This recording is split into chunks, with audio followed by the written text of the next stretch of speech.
Olá, boa noite. Eu que estava já com saudades de vocês, retomo aqui o nosso programa hoje.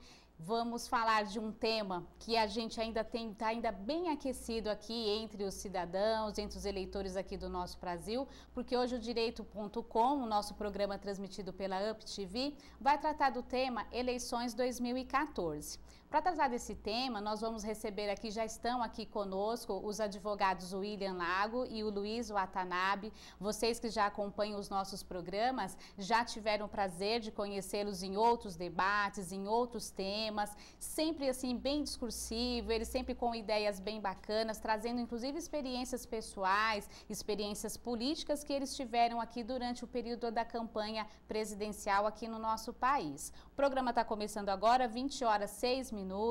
Quem não tiver tempo de assistir todo o programa ou quiser reprisar o programa, já sabe que pode nos acompanhar toda essa programação pelo YouTube, www.youtube.com, e clicando lá na parte de pesquisa, direito.com. E você também pode nos acompanhar pelas redes sociais, facebook.com, também faça sua pesquisa no programa direito.com e ali você tem acesso, pode interagir com a gente e, aliás, a gente quer a sua interatividade aqui com o nosso programa. Então, aí no meio da sua tela, você pode interagir, mandando suas perguntas, suas críticas, trazendo aqui, acalorando o nosso debate, que com certeza vai ser bem quente. Então, aí no meio da sua tela, você preenche com os seus dados, a cidade de onde você está falando e venha colaborar com o nosso programa.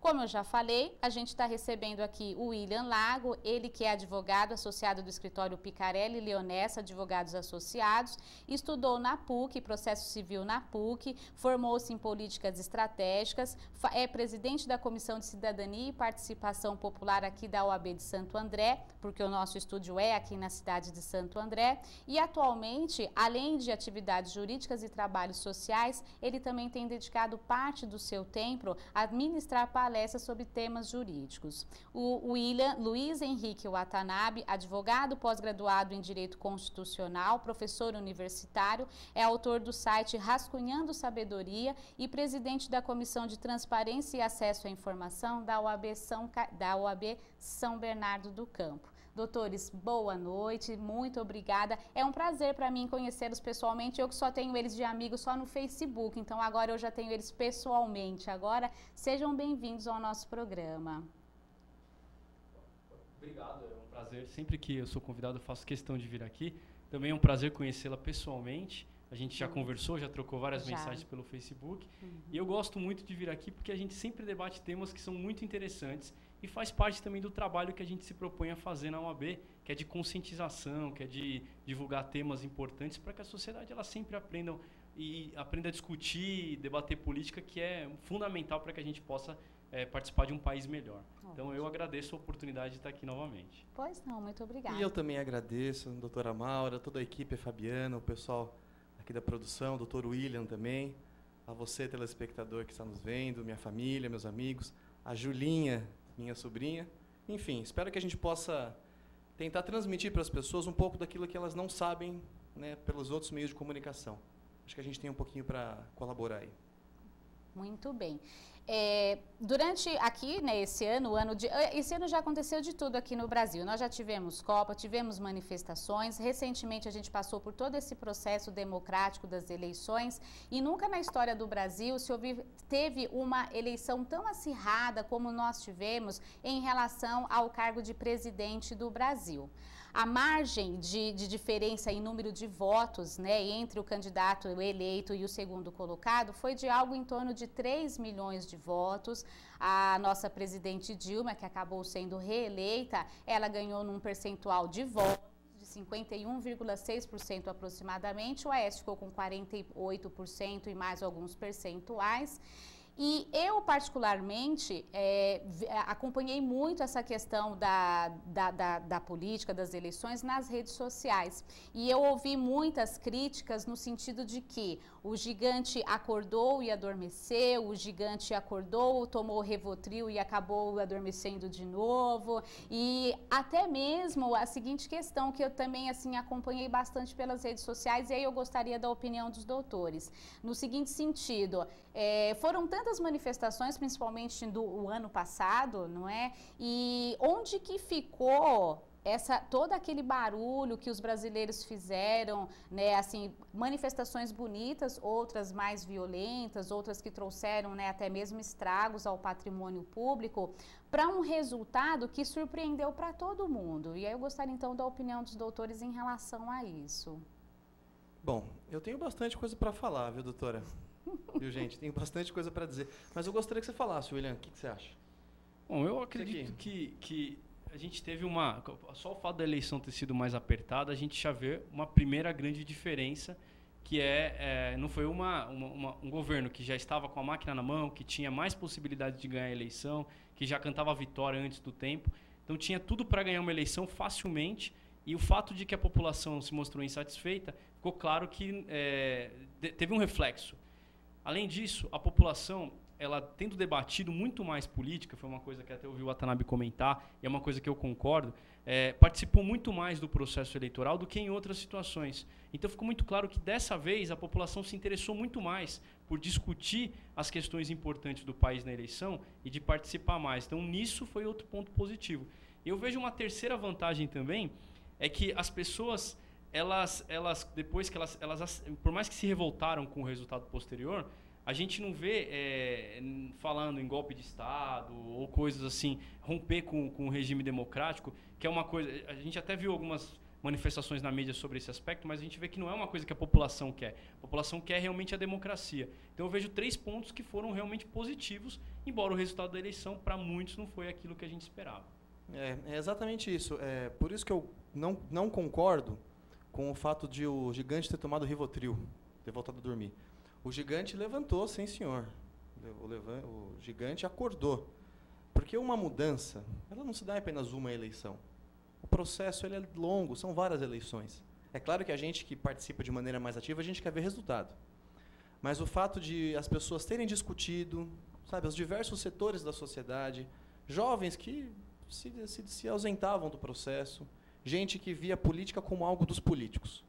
Eu pago o imposto, quero ver resultado. Eles que administrem lá. Então, muitas dessas pessoas passaram a fazer parte do debate. Então, o gigante acordou. O gigante acordou, a semente germinou nos corações e mentes de muitas pessoas, e isso é muito vantajoso para todos nós. A gente vê, inclusive, né, um terceiro turno aí surgindo, as pessoas aí tentando impeachment, as manifestações, mas tudo isso eu acho válido. Eu acho válido, não sei até que ponto vai ser útil, vai ter resultado, porém, pode ser que tenha e faz parte também desse processo de amadurecimento da nossa sociedade. O gigante levantou. Então tá ótimo. Então, já que o senhor falou no segundo turno, a produção levantou a seguinte informação para nós. Recém-eleitos, a presidente da República, Dilma Rousseff, do PT, e o governador de São Paulo, Geraldo Alckmin, que é do PSDB, foram alvo de 2 protestos em São Paulo.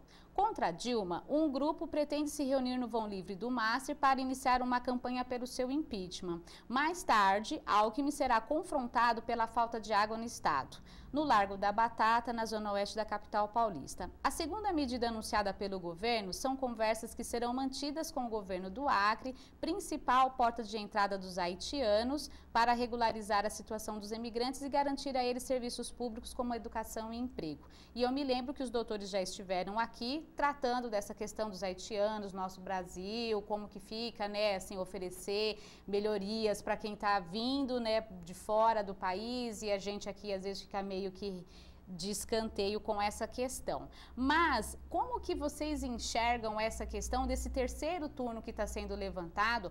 Porque ainda que o programa aqui seja o tema de eleições presidenciais, mas a vitória do Alckmin em um número muito expressivo, não é? Assim como o PSDB, ele também ganhou em vários outros estados para governo, e assim como também várias surpresas a gente teve ao longo da campanha, né? De políticos que realmente assim, surpreenderam demais os resultados nas urnas, né? Outro exemplo é o Pezão, no Rio de Janeiro, que também começou com 4% das intenções de voto e acabou ficando com mais de 56%. Então, por que vocês acreditam que existe agora esse movimento do impeachment do terceiro turno? O que aconteceu? Bem, eu gostaria de falar sobre isso, porque é um assunto muito sério. eu acho que a análise política ela é válida, o debate político é muito importante, que as pessoas defendam as suas posições. Porém, antes de a gente ter o debate político, a gente deveria ter um debate ético. E no caso da atual presidente do partido dela, não resiste a esse debate. Por quê? Porque teve o mensalão. As pessoas foram julgadas, está transitado em julgado, preso pelo STF, está preso. Teve o Petrolão. As pessoas estão presas pela Polícia Federal. Isso é fato. Isso não é uma acusação. Acusação do PSDB ter feito tal coisa, acusação... Eu também tenho muitas outras acusações, das quais eu posso, inclusive, denunciar aqui agora ao vivo, em relação ao governo aqui de São Bernardo. Então, o governo do PT da Dilma, ele não resiste a essa análise.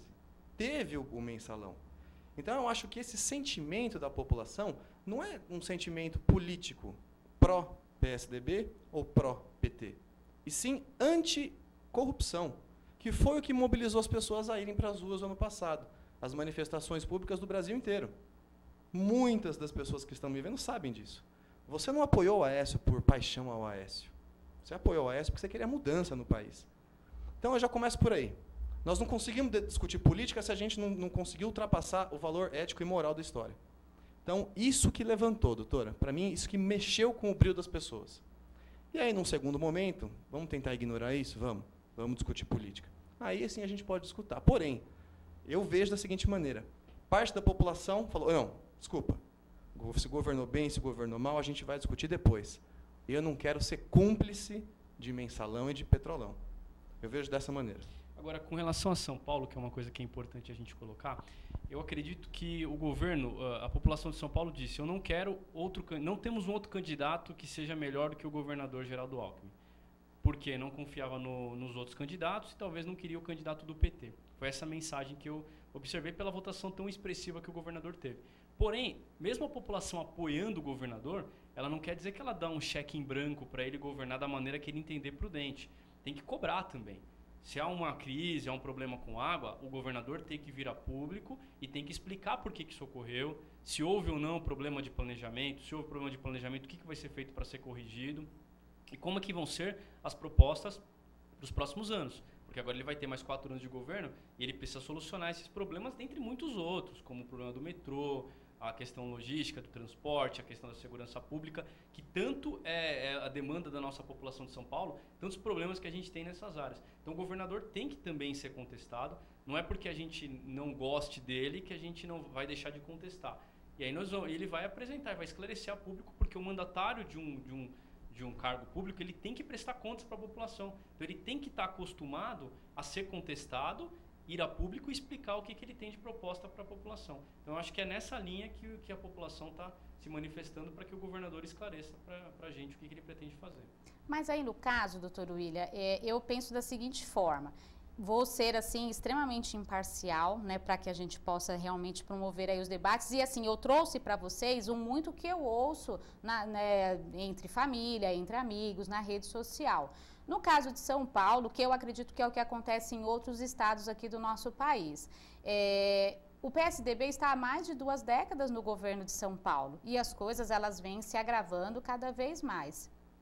Entendo que a questão da ética, infelizmente a gente não tem política na escola, a gente não é treinado para estar, não é treinado assim, a gente não tem essa matéria desde o primeiro ano do ensino fundamental, então assim, a gente não está acostumado a debates, a buscar soluções, a cobrar. Eu tenho certeza que muitos dos nossos teleinternautas, eles já não devem nem se lembrar mais, com certeza eles já não se lembram mais qual foi o deputado, o vereador, o senador das eleições passadas, talvez alguns nem se lembrem mais quem votou a questão de menos de um mês, mas e aí, assim, o que a gente explica para o nosso teleinternauta, ou que tipo de debate que a gente promove quando você vê que um partido está ali no seu poder há mais de 20 anos e os problemas eles só vêm se agravando?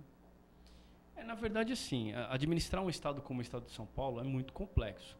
Você vê, por exemplo, a gente estava falando do caso dos haitianos agora há pouco. A grande maioria, eles entraram pelo Brasil por uma autorização do governo federal E eles escolheram vir para quais estados brasileiros? Eles não quiseram ficar no Acre. Eles vêm para São Paulo, eles vêm para o Rio de Janeiro, para os estados mais ricos do Brasil.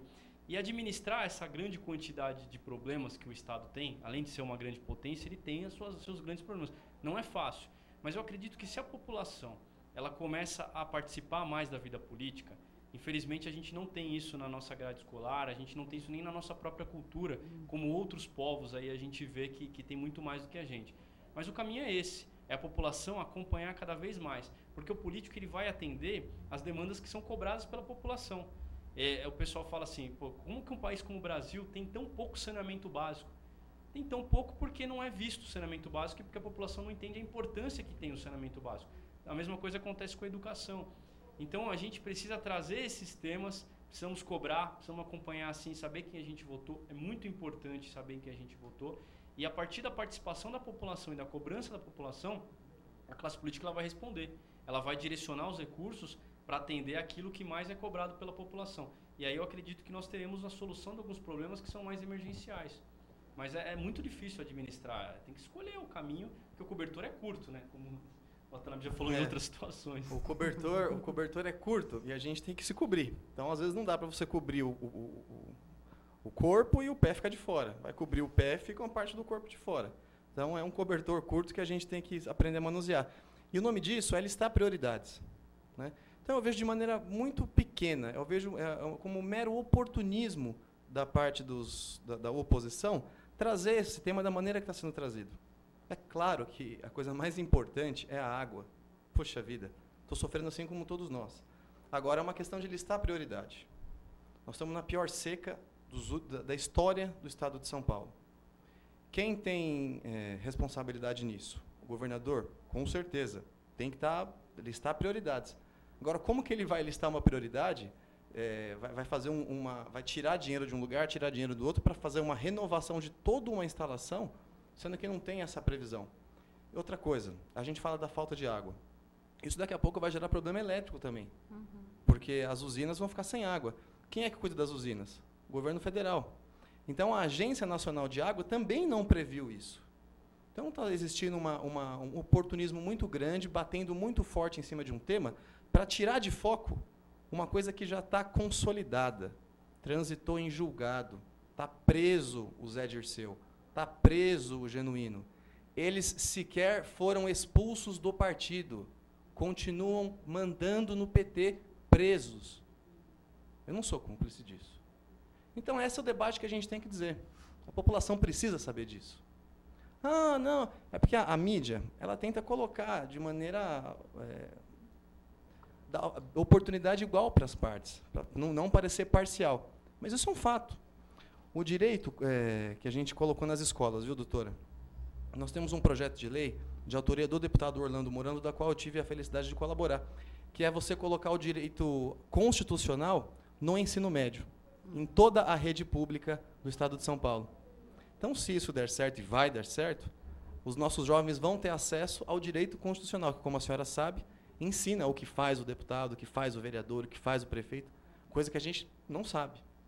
Então, a gente tem essa esperança, mas eu falo eu sempre sou assim, viu, doutora? Quando o assunto é esse, William, você sabe, tenho que dizer, não vou ficar quieto. O senhor Zé Dirceu, o senhor Zé Genuíno e companhia estão presos e não saíram do partido da qual eles chefiam. Muito bem. E aí eu vou provocar um outro debate entre vocês. Segundo pesquisa, segundo matérias que eu fiz leitura, o governo da Dilma, no caso, essas eleições, aonde ela foi vitoriosa? Nas regiões Norte e Nordeste, entre a população que é assistida por programas assistenciais e entre a população de baixa renda. Até 2 salários mínimos, a Dilma ganhou. Entre 2 salários e 5 salários mínimos, na verdade, houve um empate entre os 2 candidatos, entre a Dilma e entre o Aécio. E acima de 5 salários mínimos, o eleitor com uma renda acima de 5 salários mínimos, quem ganhou, então, no caso, foi o Aécio. E aí, qual que é o questionamento? Aonde que nós, que eu digo, os eleitores que ficaram lá entre os 48% do Aécio e que ficaram ali entre os votos brancos, nulos e aqueles que não quiseram votar, Como que a gente faz para que essa população, porque de certa forma, até nesse ponto eu acompanhei, o Aécio ele até tinha uma proposta boa, não continuar mantendo essas pessoas, mas sim fazer uma escala conforme a necessidade e ir aprimorando para que essas famílias, elas deixem de ser tão assistidas, para que elas realmente caminhem com as próprias pernas. Aonde que a oposição, ela entra nesses programas assistenciais? Bem, é importante a gente, então, começar por algo recente. Está na mídia, né? Um projeto do Aécio Neves, tornando os programas sociais como o Bolsa Família algo como permanente do governo. Independente do partido que vai governar, esses programas serão permanentes. Então, já começa por aí. É uma proposta do Aécio Neves, da qual a Dilma e a bancada de sustentação dela estão barrando. Por quê? Para que, no meu ponto de vista, gostaria que tivesse um contraponto, para que eles possam ter esse controle, serem donos disso. O que aconteceu? Isso eu vivenciei. Conversei com muitas pessoas, né? Senti o cheiro delas, como até falei há pouco. As pessoas que recebem o Bolsa Família receberam ligação, participaram de reuniões promovidas por pessoas que trabalham nas prefeituras governadas pelo PT, e nessas reuniões era dito que se o Aécio ganhasse, eles iriam deixar de receber o Bolsa Família. Era dito que se o Aécio ganhasse, eles iriam deixar de receber o apartamento do projeto Minha Casa Minha Vida. Era dito que se o Aécio ganhasse, o 13º salário iria ser extinto. E era dito também, doutora, que se o Aécio Neves se tornasse presidente, as universidades federais iriam fechar. Então, quer dizer, a pessoa prestou o vestibular, ela passou, está estudando de maneira gratuita, adquirindo uma profissão. Se o Aécio Neves ganhar, eu corro o risco de perder. Se o Aécio Neves ganhar, eu corro o risco de não ter um apartamento para minha família. Se o Aécio Neves ganhar, eu corro o risco de deixar de ter a Bolsa Família que me ajuda no sustento da minha casa. Só de correr esse risco. Você está preocupado com quem vai a outro candidato do outro lado? Despolitizou completamente o processo eleitoral. Instalou medo nas pessoas. Ainda que você tenha um contraponto, ainda que você tenha alguém que diga o contrário, o medo está instalado. O que tem de democrático nisso? Na dúvida, você mantém como está. Essa que é a realidade. E aí o importante é a gente ver que é o seguinte, mesmo com tudo isso, a eleição foi apertada. Quer dizer, grande parte da população, mesmo com esse medo, com as mentiras, a gente, no primeiro turno, observava aí o quanto de boca de urna que foi feito na eleição. Eu cheguei a chamar a polícia várias e várias vezes. O pessoal com a camiseta vermelha, com o material da Dilma, e a polícia vinha, tirava, passava 15 minutos, o pessoal voltava de novo fazendo boca de urna. Então, assim, a população brasileira, em grande parte, disse que não queria mais esse modelo de fazer política. Doutora, antes da sua, é importante falar, viu, William? O voto nulo, mais uma vez, decidiu as eleições. Foi você que votou nulo, que elegeu a Dilma. Você não protestou contra ninguém está preocupado com o que você fez. Você não se ausentou da responsabilidade, vai continuar pagando os impostos. Você está inserido nesse sistema, né, nesse sistema econômico, do qual você paga impostos, enfim. E você ajudou a eleger a Dilma. Então, todo esse desconforto, toda essa mudança, esse inconformismo, se manteve pelas pessoas que votaram nulo. Resultado daquela nossa falta de cultura política. As pessoas acham que votando nulo estão protestando. Então, foi essa somatória de despolitização do debate eleitoral, somado com a ignorância pró-voto nulo. Isso que fez com que a Dilma permanecesse no poder e não as políticas públicas, nem o debate político dela. Muito bem. Aí, então, eu vou entrar num outro dado que a produção apurou para a gente. O governo de Dilma sofre derrota na primeira sessão pós-eleições. Os deputados aprovaram um projeto de decreto legislativo apresentado pelo líder da bancada do DEM na Câmara, Mendonça Filho, de Pernambuco, que susta a criação do Sistema Nacional de Participação Social. Projeto enviado do Planalto por meio de um decreto da presidência. E aí, eu questiono os doutores no seguinte, se a gente também, nós já fizemos a nossa oposição, e nós, eu quero deixar claro que nós, o eleitorado dos 48,6%, se nós já fizemos oposição em fazer uma eleição tão acirrada como essa que foi, se a gente também, assim, começar a protestar tanto no governo da Dilma, a gente também não vai acabar, assim, prejudicando que ela realmente consiga idealizar as propostas dela, de melhoria, de retomar o crescimento do Brasil, de, enfim, melhorar todo esse cenário político que vem se alastrando, principalmente no último ano? De forma alguma. Que no primeiro momento a população ainda está com essa coisa do rancor, porque a eleição foi uma eleição pesada, foi uma eleição que muita gente ainda não conseguiu digerir o resultado da eleição, porque foi com muita vontade de querer mudar e ver que o país não está bem e tentar dar contribuição para que o país mudasse. Mas eu vejo que com o tempo a população vai se conscientizar que esse é o governo que nós temos. E aí nós temos que ser contra aquilo que não é bom para o país. É uma coisa que é importante. Agora, aquilo que for bom, por exemplo, esse projeto. Do meu ponto de vista, eu acredito que um projeto dessa importância, não estou dizendo que ele é bom ou não, tá? Eu acho que ele é ruim. Mas um projeto com uma modificação relevante como essa não deveria partir de origem de decreto. Tá. Deveria ser um projeto que se partiria de um projeto de lei para ser debatido no Congresso e aí depois, eventualmente, se tornar lei. Agora, o mérito do projeto, do meu ponto de vista, não é bom, porque eu li o projeto e acredito que ele tiraria algumas competências do Poder Legislativo, que é o poder constituído democraticamente para poder legislar no nosso país. Infelizmente, ele é exatamente isso que eu ia dizer. Exatamente isso. Sem entrar no mérito do projeto, nós temos 3 poderes: Legislativo, Executivo e Judiciário. É para isso que serve o Legislativo. Para discutir, para debater, para dizer sim quando é sim e não quando é não. Não para dizer amém para governante. Então, eu acho de maneira muito tranquila. Esse e outros projetos, eu acho que a Câmara e o Senado também, o Congresso deve sim debater, deve sim dizer não, deve sim dizer sim. Tem que mostrar para que veio, mostrar para que foi eleito, mostrar para que tem tantos assessores, mostrar para que tem tanta estrutura. Tem que trabalhar. Então, eu acho que é bom também pelo seguinte fato, mostrar que está vivo, mostrar que está vivo.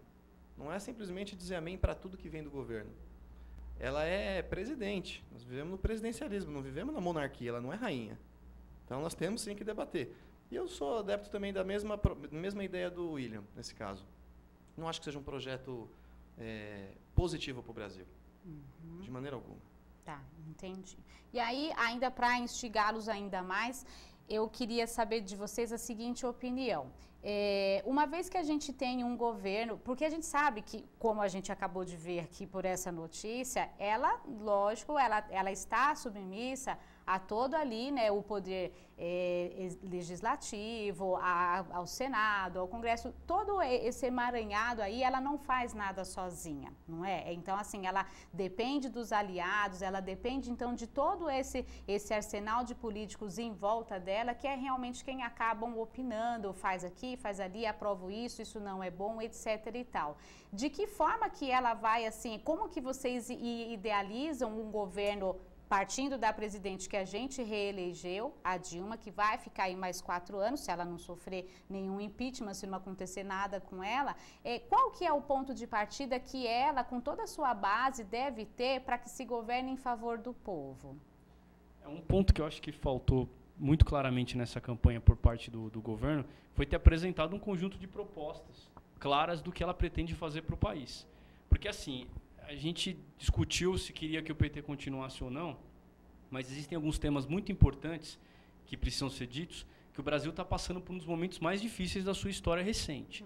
Hoje nós temos um crescimento baixíssimo, nós temos uma inflação altíssima, isso quer dizer que anualmente nós estamos perdendo empregos, nós estamos perdendo dinheiro, nós estamos perdendo poder de compra, está ficando muito mais difícil a gente viver no Brasil a cada dia que passa. E o motivo pelo qual isso tem acontecido, as causas que levam a isso, não têm sido discutidas. Que é um sistema tributário, uma cobrança de impostos totalmente caótica, é difícil pagar imposto no Brasil, além de a gente ter uma carga tributária que é alta, que é quase 40% do nosso PIB, que é uma carga tributária, quer dizer, um conjunto de impostos que são equivalentes a países super desenvolvidos, com uma social-democracia altamente qualificada, com serviços públicos muito bons, que não é a realidade do Brasil. Então, assim, são pontos que a gente precisava que fossem discutidos. A questão da infraestrutura, por que se gasta tanto dinheiro com custeio, com manutenção da máquina pública, com cargos, e gasta-se tão pouco com investimento, que é o que faz com que se melhore as condições de locomoção no país, para você pegar um produto, levar de um lado para o outro, a questão logística. Isso daí não foi resolvido e não foi nem proposto pelo governo como que vai se solucionar. Então isso é muito grave. É uma discussão que não foi feita, que o governo deveria apresentar e deveria já ter debatido isso com a sociedade na campanha. Uma vez que não debateu agora, tem que apresentar para que os parlamentares que concordem com essa linha mestra de propostas, eles possam seguir o governo. E não entrar na base do governo por troca de cargos ou mensalão, como tem acontecido aí no passado. A Dilma despolitizou o processo democrático, despolitizou a eleição. E instalou o medo nas pessoas de perderem os programas sociais. E instalou o ódio nas pessoas, dizendo que o Aécio parecia com o Collor. Falaram isso. A senhora ouviu. O telespectador também. O Aécio era parecido com o Collor. O Aécio era mulherengo. O Aécio era cheirador. O Aécio isso, o Aécio aquilo. E mais, o Aécio só governa para os ricos. Ele é contra os pobres. Então, quer dizer, um governo que foi eleito com essa base, com esse argumento, não vai esperar ter estrutura política para governar. Não adianta. E a gente não votou só para o presidente e para o governador. Nós votamos também para os deputados estaduais, deputados federais e senadores. Então a gente tem que acompanhar o que o nosso deputado está fazendo. Ele apoiou essa proposta? Ele é contra essa proposta? O poder é nosso. Sistema democrático. Parágrafo 1º aí do artigo 1º da Constituição. Né? Estado democrático de direito. Então o poder é nosso. O que o nosso deputado está fazendo? Para mim, a Dilma perdeu a eleição. O que ganhou foi o medo. Então, que ela consiga reverter, fazendo programas bons, favoráveis, e convença o Congresso de votar a favor dos projetos dela. Se fizer errado, vai votar, vai perder. Sim, espero, né?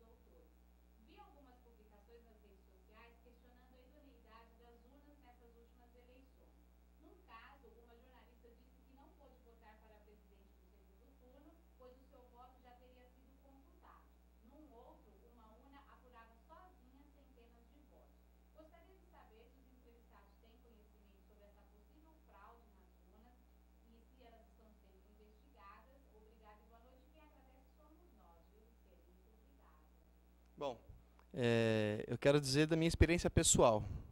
Eu disputei a eleição em 2012 e eu identifiquei 6 urnas das que não foram computados os votos meus. Pessoas que faziam parte da nossa campanha foram lá, depositaram o voto e esse voto não foi computado. Existe sim, Luiz Henrique Watanabe está assinando, existe sim fraude nas urnas. Entretanto, não é tudo fraude. O sistema não está completamente corrompido. Então fica difícil a gente simplesmente pregar contra a urna eletrônica, porque é o que a gente tem. É o que a gente tem. Vamos ganhar do jeito que a gente pode ganhar.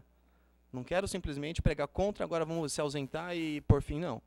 Mas existe sim as fraudes, e isso, de certa forma, foge um pouco do nosso controle. Eu espero que a gente possa amadurecer cada vez mais e mais as pessoas participarem. Existe fraude, mas nós não podemos aceitar se ausentando. Agora, vamos colocar uma questão importante aqui. Mesmo que exista dúvida se há fraude ou não, porque isso é uma questão que está na cabeça de todo mundo. Toda a população do Brasil quer saber se realmente a gente pode confiar ou não nesse processo eleitoral, que é um processo que aparentemente é eficiente, rápido, que nos dá orgulho de ter um processo através de urnas eletrônicas, mas o TSE perdeu a grande oportunidade de poder fazer a auditoria que foi requerida pelo PSDB, ao invés de criticar, dizer que não tinha fundamento. Havia fundamento sim, porque quando se levanta todas essas questões de vários lugares do Brasil, várias notícias com relação à questão de suspeitas de fraude, no mínimo que o TSE deveria ter feito se credenciado e ter demonstrado para o país que realmente aquele processo foi lícito, foi válido e teria nos convencido de que o assunto estaria encerrado. Mas ao contrário disso, o que o TSE faz? Ele arquiva o processo e fica essa dúvida. Será que ele não arquivou o processo porque tem interesses políticos para arquivar esse processo? Então, quer dizer, só piorou a situação, só aumenta a dúvida, que muitas pessoas que tinham dúvida agora têm certeza. Então, eu acredito que se é válido, o TSE perdeu a grande oportunidade de poder demonstrar e convencer o país de que o processo foi válido. E as pessoas criticam, falando que é um terceiro turno, é uma tentativa de ganhar no tapetão, e não é nada disso. Basta se fazer uma auditoria e diz, olha, está tudo certo, acabou, o assunto estaria encerrado. Perdeu-se essa grande oportunidade de se validar essa eleição com chave de ouro. E, na verdade, foram vários problemas, várias ocorrências dessa natureza, de eleitores que chegaram na sua sessão para votar e o seu voto já estava computado e aí ninguém sabia explicar o que tinha acontecido. A gente tem aqui uma reflexão muito bacana do Sérgio Rodrigo, aqui da cidade de Diadema. Muito obrigada, Sérgio, pelas suas considerações, que eu faço questão de ler na íntegra, que é um pouquinho extensa. Logo após as eleições, amargamos o pior dos resultados, que foi a divisão do nosso povo. Mais do que divisão, se antagonizaram. Uma rixa descabida entre Sul e Nordeste e uma tese de separatismo do território nacional. Voltando um pouco no tema, verificaremos que o senhor Lula, que outrora já foi presidente da República, foi militar no Nordeste em prol da campanha de Dilma, e este, por sua vez, não mediu o vocabulário em seus discursos, apelando para as coisas mais absurdas, incitando uma divisão de classes como nós contra eles, a madame não suporta a ideia da empregada usar o mesmo perfume que ela, e outras falácias mais que registradas na internet. Segunda questão, ao julgar que o senhor Lula foi um presidente da República e que sua palavra tem influência, tais discursos não seriam impróprios a alguém na condição dele? Outros sim, tais discursos não seriam de cunho separatista ao incitar a divisão de classes para se aproveitar dela no voto? Até onde poderíamos dizer que tal conduta possui alguma guarida ética e estão em consonância com o modelo de política salutar? Sérgio Rodrigo, daqui de Diadema. O Sérgio, doutor Sérgio, aliás, a gente conhece, uma pessoa que tem o maior respeito por ele, amigo da gente, amigão. E é isso aí, Sérgio. Realmente, não é uma questão de PT contra a PSDB, aquele fogo cruzado e a população ficar no meio. Não é isso. Não importa mais que partido que você é. O que importa é a questão ética, moral. E no caso, o PT não está resistindo a essa análise ética. Olha as coisas que o ex-presidente faz. Eles incitam os professores das universidades federais, professor, aquela pessoa que a gente admira, que ensina, que dá nota para a gente passar de ano. Eu sou professor universitário. Eles incitam os professores a passar para os alunos que a universidade vai fechar se o Aécio ganhar. Insistem nesse tema de burguesia, de que o mais bonitinho, limpinho, cabelinho arrumado, gravata, é da burguesia. Sabe? E se por ser da burguesia, ele é contra os pobres. Olha lá, ó. Olha o Watanabe lá, ó, bonitão lá, com a gravata, tudo certinho, o cabelinho dele lá. É burguesia, ó. Ele não quer saber dos pobres. Você vai votar nele? Quer dizer, esse tipo de postura, doutora, esse tipo é totalmente destrutivo para a democracia. Despolitiza a discussão eleitoral. Certo, doutor William? Eu queria mandar um abraço para o Sérgio e falar que realmente foi um texto aí muito prudente, muito bem colocado e muito bem escrito. E, Sérgio, lamentavelmente, um ex-presidente que disse que iria dar exemplo de como um ex-presidente deve se comporta dessa maneira. Ele se comporta exatamente da maneira contrária que se espera que um ex-presidente se comporte. Ele despolitiza o debate, ele inverte tudo que ele já falou em toda a história dele, ele mente. Quer dizer, é exatamente o contrário do que a gente espera. E o partido dele acaba seguindo essa mesma linha. Infelizmente, em vez da gente discutir propostas para o Brasil, o governo atual apresentar propostas, soluções para os nossos graves problemas do Brasil, eles fazem exatamente o contrário. Mas ela eles apresentou. Pioram o debate, eles pioram a discussão, atrapalham. William, ela apresentou. Para acabar com o desemprego, você, pós-graduado, que já tem o curso universitário, você pode fazer o Pronatec. Você pode fazer um ensino técnico para adquirir uma profissão nova. Ela apresentou as propostas. Então, quer dizer, não podemos ir contra. Ela apresentou propostas. Ou não apresentou, ou você não soube disso também, não viu no debate ela apresentando isso. Mostra o despreparo de uma presidente que queria Então, olha, se reeleger gente, e não tem condições. Realmente. Doutora, a senhora percebe, não dá para ser imparcial. Eu estou do lado do Brasil. A minha cor é verde e amarela. Não sou tucano, não sou PV, PSDB, PT, PMDB, nada disso. Sou brasileiro. E não vou concordar com esse tipo de postura jamais. Que fique claro. Viu, doutora? Espero não estar pegando muito quente aqui no seu programa, viu, telespectador? Não, esse viu, programa não é meu, esse programa é do teleinternauta, esse programa ele tem realmente essa característica de trazer conhecimento através da internet. A gente sabe que a UpTV, ela ultrapassa as fronteiras aqui da região do ABC, que é onde ficam aqui os nossos estúdios. Então, a intenção de fato é essa. Eu acho até que a gente deveria ter trago outras cores, né, assim, outras bandeiras para cá também, para acalorar ainda mais essa discussão, que é, na verdade, uma discussão educacional para realmente levar o teleinternauta, que é eleitor, a toda essa reflexão, que eu acho que, assim, o que vai sair daqui do programa quem foi o candidato que eu votei, porque eu vou cobrar dele. Só que isso a gente vai continuar daqui a pouquinho, porque agora eu tenho que ir para o intervalo comercial. Então, você permaneça aí, chame os seus outros colegas e continuem aqui enviando as suas reflexões, porque a gente tem aqui N reflexões, então continuem encaminhando aqui para a gente volta logo já, depois do intervalo.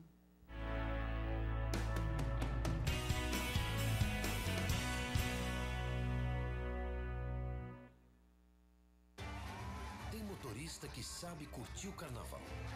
Dirige na boa, sem pressa. Não pega o volante quando bebe. E nem corre risco à toa. Infelizmente, nem todos são assim.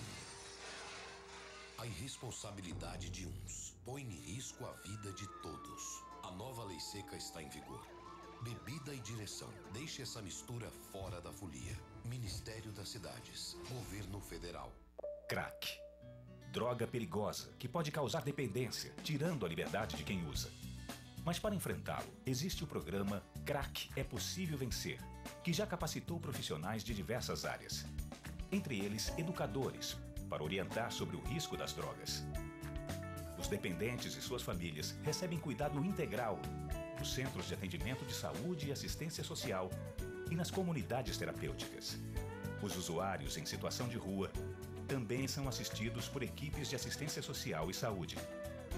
E para enfrentar o tráfico de drogas, o programa integra as ações de inteligência das polícias federal, rodoviária federal, estaduais e guardas municipais. As cidades também ficam mais seguras, com a rede de monitoramento e uma polícia mais próxima da comunidade. O programa Crack é Possível Vencer está em todos os estados, porque esse desafio é de todos. Informe-se, participe. Ministério da Justiça, Governo Federal.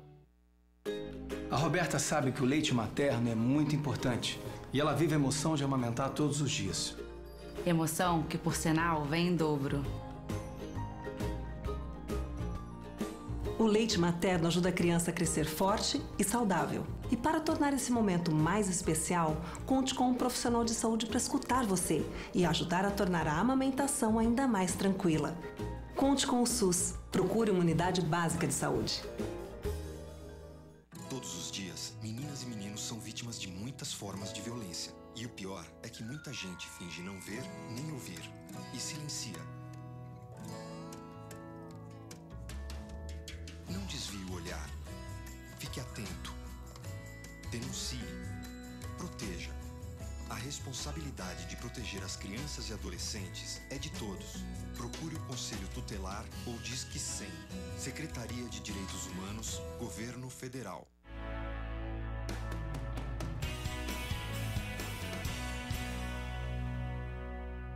Estamos de volta com o nosso programa Direito.com, transmitido ao vivo aqui dos estúdios da UpTV em Santo André. A UpTV, que vocês já sabem, é a primeira TV web da região aqui do ABC. Continue interagindo com o nosso programa. No meio da sua tela, você pode mandar sua pergunta, sua reflexão, a experiência que você viveu durante essas eleições. Lá pela madrugada, amanhã de manhã, vocês já podem acessar o conteúdo desse programa no youtube.com. E vocês também podem curtir a nossa página no Facebook, www.facebook.com, e lá na barra de pesquisa digita direito.com. Eu quero aqui fazer um agradecimento aos patrocinadores do nosso programa, que, como vocês já conhecem, Bramante Processo Previdenciário, que é um escritório especializado em processos previdenciários aqui em Santo André, a Up Vision Salão e Spa, é um salão mega badalado aqui em Santo André e que, ao contrário do que muitos pensam, não é só para as mulheres, é para os homens também. Novembro, mês azul, vamos cuidar da saúde, vamos cuidar também da aparência, né, para os homens, que isso é bem interessante, é importante. E a Fera Brasil, que é especializada em oferecer soluções e impressões de tecnologia para a sua empresa, com agilidade e comprometimento para todo o Brasil. O nosso programa aqui hoje tem o privilégio de receber mais uma vez para um debate bem acalorado o William Lago, Luiz Watanabe, eles que já participaram de outros temas também tão revolucionários, tão aqui discursivos como esse. A gente está aqui tratando de vários pontos das eleições presidenciais e até mesmo as do governo, né, dos deputados estadual, federal, senador. E a gente agora tem pouco tempo, porque o segundo bloco a gente se estendeu no primeiro bloco, e agora a gente está com o segundo tempo aqui bem apertadinho, e eu quero pedir para os doutores para que façam o seguinte esclarecimento para os nossos teleinternautas. A Dilma ganhou, então é ela que vai aí governar pelos próximos 4 anos. E eu, particularmente, entendo que a responsabilidade por um bom governo não é única e exclusivamente da Dilma. Ela tem os seus assessores, ela tem uma base, e então eu vou pedir para que o Dr. William, o Dr. Luiz Watanabe esclareçam para os nossos teleinternautas, para quem for rever o programa, quem é que, de fato, ali compõe, né, todo ali o governo do presidente, independente do partido, e de quem que a gente vai cobrar para que realmente todas as necessidades do nosso país que estão preconizadas na Constituição Federal, saúde, educação, para que tudo isso realmente faça parte de um governo positivo. Porque uma vez que a Dilma ganhou com 51,6% de votos, é porque esses 51,6 acreditaram, então, que realmente o que está bom ou que pode melhorar. De quem que a gente deve cobrar uma melhoria positiva e, assim, para que o país retome o seu crescimento e para que a gente não fique mais, assim, vendo tantas... como que eu diria, tantas ofensas como a gente viu durante todo aí o período de campanha, se falava mais do que o outro fez de errado, do que necessariamente do que qual era a proposta que tinha, o que implementar. Então, assim, de quem que o teleinternauta vai cobrar para que efetivamente o governo Dilma, agora no seu segundo mandato, funcione? Bom, primeiramente, é uma coisa que é importantíssimo a gente esclarecer aqui para o telespectador, o telenauta, é que qual é a função do poder legislativo no Brasil. A função do poder legislativo é legislar e fiscalizar o trabalho do poder executivo. Então a gente tem que ter no deputado federal e no senador aquele que vai fiscalizar o trabalho do presidente e vai apresentar projetos de lei que vão solucionar os problemas que a gente tem no dia a dia. Então é através do nosso deputado e do nosso senador que nós vamos apresentar as nossas demandas, as nossas dificuldades, a nossa participação com aquilo que a gente concorda ou aquilo que a gente discorda do governo, e através dessa interlocução é que nós vamos ter a cobrança do governo vigente. É importante que a gente saiba, como o Watanabe sempre coloca, que o processo eleitoral não se encerrou agora. Ele apenas é um processo que está em constante aperfeiçoamento. Em 2016, nós vamos ter eleições. E aí nós vamos votar no prefeito, vamos votar nos vereadores. E o vereador, tal como o deputado, ele tem que fiscalizar o trabalho do prefeito. Então a gente tem que acompanhar o trabalho do legislativo e apresentar as nossas demandas para o poder legislativo para que ele faça a cobrança e apoie os projetos que a população entende que são bons para o país e recuse e reprove aqueles projetos que a população entende que não fazem parte daquilo que a gente acha que é positivo para o país. Bom, doutora, eu acho o seguinte, quem votou nulo, você que votou nulo, você pode reclamar para o Papa. Liga lá para o Papa e reclama para ele, porque você fugiu. O Brasil te chamou e você fugiu. Você não faz parte do povo brasileiro, você não é cidadão, você fugiu. Ah, mas eu pago os meus impostos, tenho direito. Você fugiu. Política não é um serviço que você paga, política é um serviço, é uma nação. Você devia ter vergonha e vai reclamar para o Papa. Você que votou no PT, obviamente, vai cobrar do PT. E você que votou no PT por medo do PT, repense o que você fez. Eu acho que a Constituição, doutora, ela definiu muito bem, né, o que é de prerrogativa da União, o que é de prerrogativa do Estado, o que é de prerrogativa dos municípios. As diretrizes macroeconômicas são dadas pela União, pelo governo da Dilma, e, obviamente, pelos deputados e senadores que fazem essa fiscalização e as leis necessárias. Mas quem mexe na nossa vida, os serviços públicos, aquilo que é mais próximo da gente, são as prefeituras. Então, agora é hora de a gente aproveitar, canalizar essa energia e fiscalizar aquilo que acontece próximo da gente, nas prefeituras. Independente do partido, se é do PT, do PSDB, do PMV, PMDB, PPP, o importante agora, gente, é a gente ver se estão trabalhando direitinho, se estão atendendo às expectativas. E olha, doutora, eu falo mesmo, esse papo de burguesia, para com isso. Não é porque o William é bonito, olha, ele está cheiroso também, viu, gente? Não é porque o Watanabe tem a gravata aqui. Não é porque a gente tem essa aparência que a gente é contra os pobres, que a gente é a favor da burguesia, não. Eu sou atleta, luto jiu-jitsu. Lá dentro do tatame, nas 4 linhas, não importa se você é negro, se você é branco, se você é rico, se você é pobre, se você é bonito, se você é feio. A regra é a mesma para todos. Não tem como comprar. Tem que ir lá e fazer. É com essas pessoas que eu divido. É assim é o povo brasileiro. O povo brasileiro é o fruto da miscigenação de raças do mundo todo. Nós não temos que cair nesse discursinho de divisão separatista. Temos que se unir e mudar o Brasil. Porque o gigante levantou. Só começou, doutora. Muito bem, meninos. Me desculpe, né? Me autorizem a chamá-los de meninos novos, competentes. Só não quero que me chame de doutor, porque afasta das pessoas. Pode me chamar de menino. Tá bom, então. Então, aqui o programa Direito.com, a UpTV, agradece a presença aqui dos advogados William Lago, Luiz Henrique Watanabe, que, como das outras vezes, promoveu aqui um debate bastante empolgante e, por que não dizer, até mesmo reflexivo. Com certeza, os teleinternautas, eles vão dormir, né? Principalmente quem votou nulo com esses 2 puxões de orelha, vai vão reclamar dormir pro aqui. Papa. Então, eu agradeço em nome da produção, em nome do programa, em nome da doutora Adriane Bramante. Espero tê-los outras vezes aqui no programa, espero poder entrevistá-los novamente. Tenham sucesso nas chamadas aí no Ministério de levar esse conhecimento, né, a toda a população que precisa, porque assim a gente espera, então, que nas próximas eleições a gente tenha mais consciência para votar. E muito obrigada a você pela sua participação, por ter interagido aqui conosco. E a frase desta noite: em tempos de embustes universais, dizer a verdade se torna um ato revolucionário. George Orwell. Uma boa noite a todos e a gente se vê no próximo programa.